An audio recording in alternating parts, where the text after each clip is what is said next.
Russian President Vladimir Putin, in a rare visit abroad since the start of war in Ukraine in 2022, will travel to the United Arab Emirates and Saudi Arabia this week, according to aides to the president.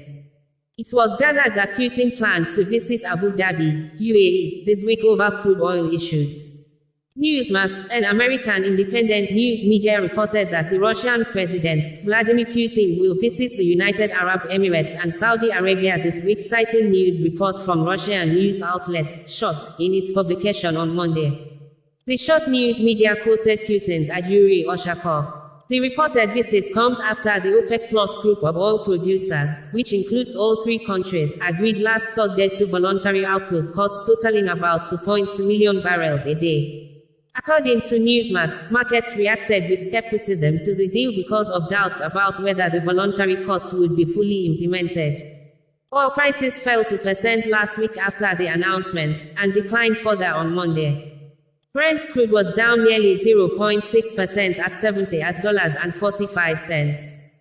The figure of 2.2 million barrels per day included an extension of existing Saudi and Russian voluntary cuts of 1.3 million barrels per day.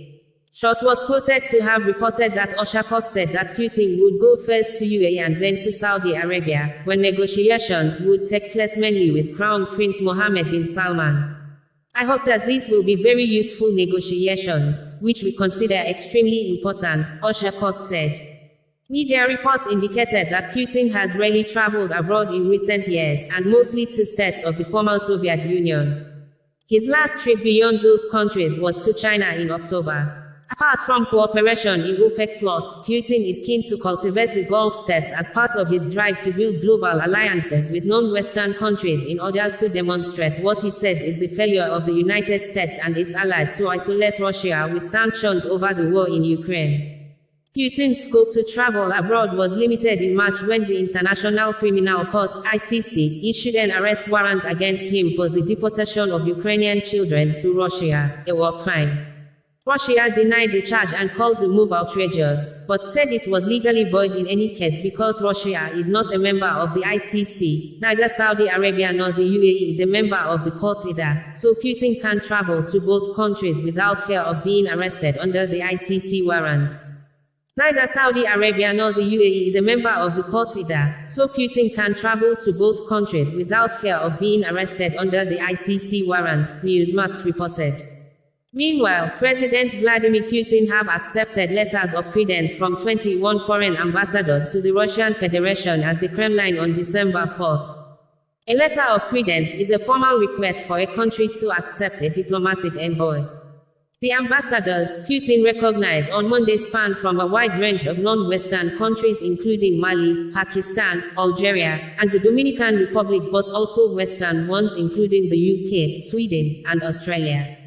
At the ceremony, Putin was quoted to have said he regrets strained relations with South Korea, saying he is ready to improve them. Also, Russian President Vladimir Putin, on the 75th anniversary of the Universal Declaration of Human Rights during his meeting with the Presidential Council for Civil Society and Human Rights on Monday, said December 10 marks the 75th anniversary of the adoption by the UN of the Universal Declaration of Human Rights. Unfortunately, we commemorate this milestone in a challenging situation, as the international system for ensuring and promoting human rights continues to deteriorate. Its institutions, inherently controlled by the West, display political bias, hypocrisy and undisguised selectivity. For 8 years, we have been witnessing their helplessness and direct disregard for the gross violations against the people of Donbas. These human rights bodies not only fail to recognize, but even encourage manifestations of Russophobia, supporting the countries that rush to take the lead in this shameful competition of Russophobes. As you know, Russia withdrew from a number of international human rights organizations, but this does not mean that we are abandoning the principles laid down in the Universal Declaration. On the contrary, we are ready to cooperate with all interested parties and partners to find solutions for forming an effective, fair and equal system for ensuring human rights for everyone. For 8 years, we have been witnessing their helplessness and direct disregard for the gross violations against the people of Donbas. These human rights bodies not only failed to recognize, but even encourage manifestations of Russophobia, supporting the countries that rushed to take the lead in this shameful competition of Russophobes. As you know, Russia withdrew from a number of international human rights organizations, but this does not mean that we are abandoning the principles laid down in the Universal Declaration. On the contrary, we are ready to cooperate with all interested parties and partners to find solutions for forming an effective, fair and equal system for ensuring human rights for everyone.